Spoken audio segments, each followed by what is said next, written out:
안녕하세요. 연골 있는 연잘님들 대표 상담사 희원쌤입니다. 오늘도 정말 딱 핵심만 짚어드릴 거예요. 나머지 궁금한 거는 댓글에 남겨주시면 한 번씩 챙겨드릴게요. 그럼 참은 시간을 취해 지금 바로 전달해드릴게요. 집중! 자, 나만 바라보는 사람을 만나고 싶다. 많은 분들의 소망이에요. 근데 정말 죄송하지만 현실적인 소망은 아닙니다. 이건 마치 기업으로 따지면 우리 회사에 뼈를 묻을 직원을 만나고 싶다. 뭐 이런 레벨의 소망이거든요. 물론 우리 회사에 뼈를 묻을 직원을 구하는 게 불가능한 그런 소망은 아닐 수 있어요. 하지만 그런 사람이 있겠거니 하고 그런 사람을 찾는 쪽에 집중하는 것보다는 좀 더 현실적인 방법이 있겠죠? 누구든 우리 회사에 뼈를 묻고 싶을 만큼 다니기 좋은 회사를 만들면 되겠죠? 사람을 사랑꾼으로 만드는 방법도 비슷합니다. 내가 바로 그 사람이 절대 놓치기 싫은 바로 그 사람이면 돼요. 나만 바라보는 사람이라는 그런 존재가 따로 있는 게 아니라 나만 바라보게 만들어야 된다는 거죠. 물론 타고난 바람둥이 역시 존재하기는 해요. 그런 사람이랑은 정상적인 연애나 결혼이 불가능하니까 당연히 피해야겠죠. 여기서 문제. 타고난 바람둥이가 아닌 사람들도 바람을 피우기도 한다는 거예요. 그래서 여러분이 사람을 가려서 만나는 것도 중요해요. 그리고 그 사람이 바람을 피울 상황 자체를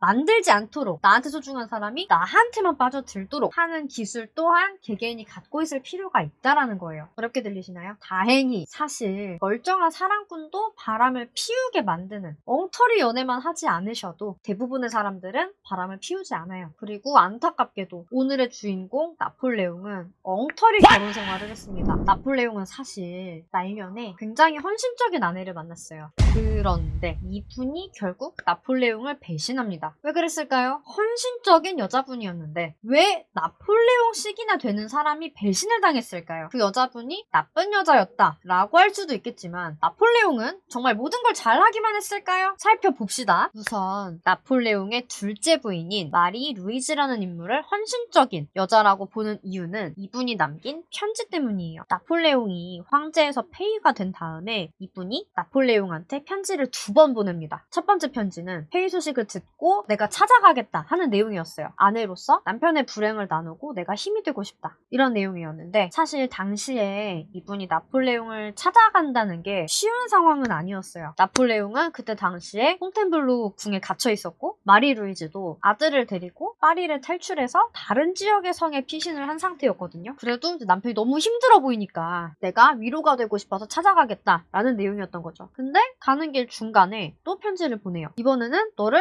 만나러 갈 수 없다는 내용이었어요. 이 나폴레옹의 둘째 부인 마리 루이즈의 아버지가 오스트리아 황제였거든요. 힘을 써주시면은 나폴레옹이 원래 유배를 가야 되는데 유배를 안 가고 좀 더 좋은 대우를 받을 수 있었던 것 같아요. 그러다 보니까 마리 루이즈가 이제 자기 아버지를 만나가지고 아바마마 나폴레옹이랑 우리 아들이랑 잘 봐주세요. 이 이야기를 먼저 하러 가겠다 이런 내용이었어요. 하지만 이후 나폴레옹은 죽을 때까지 그녀를 만날 수 없었어요. 그녀의 아버지가 나폴레옹이 엘바 섬에 유배 가는 거를 막아주지도 않았고요. 죽을 때까지 가족을 기다리다가 나폴레옹은 쓸쓸하게 죽었어요. 왜 이렇게 됐을까요? 우선 마리 루이즈의 아버지 오스트리아 황제 폐하께서는 나폴레옹을 좋지 않게 보던 상황이었어요. 뭐 그랬겠죠. 처음에는 프랑스 황제니까 결혼을 시켰을 텐데 우선 황제에서 폐위가 됐죠. 그리고 숨겨왔던 내연녀랑 아들이 있었다는 게 발견이 또 됐어요. 그리고 그 당시에 황제가 이혼을 하려면 교황청의 허가가 있었어야 된다고 하거든요. 그런데 나폴레옹의 첫째 부인이 조세핀이에요. 조세핀과의 이혼을 교황청이 허가하지 않는다고 판결이 된 거죠. 사실상 마리 루이즈가 그동안 황후인 것처럼 있었으나 정식 황후는 여전히 조세핀이고 마리 루이즈 또한 그냥 내연녀에 불과한 상황이 된 거예요. 그리고 이 교황청이 얘기한 이혼 불가 판결은 마리 루이즈의 아버지 오스트리아 황제가 미리 손을 쓴 거다라는 얘기가 있어요. 뭐 굳이 폐위된 다른 나라 황제한테 내 딸 발목을 잡힐 일은 없겠죠, 아버지 입장에서는. 그래서 오스트리아 황제는 나폴레옹이 엘바섬에 유배를 가도록 해놓고 딸한테도 얘기를 잘 했어요. 너가 지금 남편한테 가지 말고 휴양을 가는 게 좋겠다. 그러면서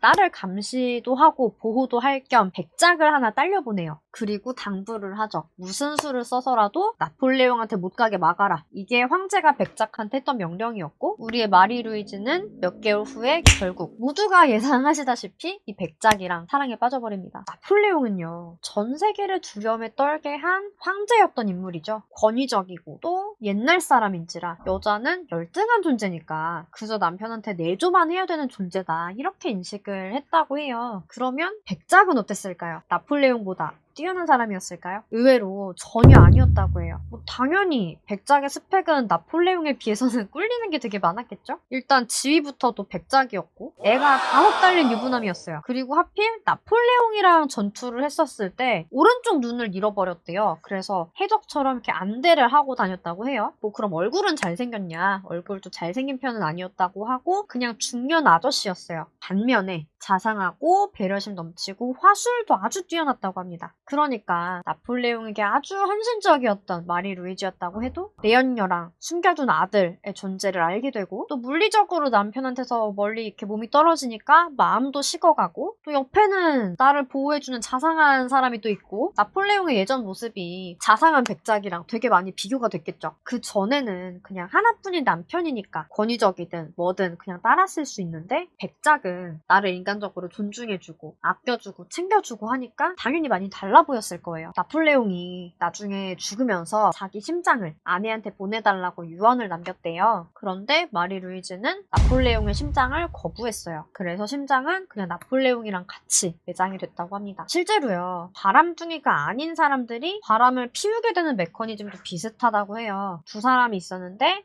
이 두 사람의 관계가 무너져 버리는 거죠. 그래서 원래 기대했던 사랑과 보호를 충분히 받을 수 없게 되고 이때 다른 사람이 필요했던 사랑과 보호, 존중, 배려 이런 걸 충족을 해주게 되면은 마음이 이동을 하는 거예요. 내 곁에서 행복하지 않은 사람은 떠나는 거잖아요. 행복하지 않은 연애나 결혼 생활을 유지할 이유가 없으니까. 그럼에도 많은 분들이 상대의 행복을 진심으로 케어를 해주진 않는 것 같아요. 그보다는 나를 좀 더 잘 대우해주기를 바라죠. 연애 초기 때는 분명히 안 그랬으면서 서로 바라는 것만 많아지고 불만만 쌓여가고 그래서 관계가 무너지는 건데 그때 인간적으로 나를 챙겨주는 사람한테 사람은 마음을 뺏긴다는 거예요. 놀라운 건 바람 상대의 스펙이 현재 상대의 스펙보다 오히려 빠지는 경우가 많다는 연구 결과가 있어요. 외모나 스펙이 더 뛰어난 사람한테 마음을 뺏기는 게 아니라 나를 인간적으로 생각해주고 보살펴주는 사람한테 마음이 간다는 거죠. 많은 분들이 잘생기고 예쁘고 돈이 많으면 연애도 결혼도 잘한다 이렇게 잘못 알고 있어요. 물론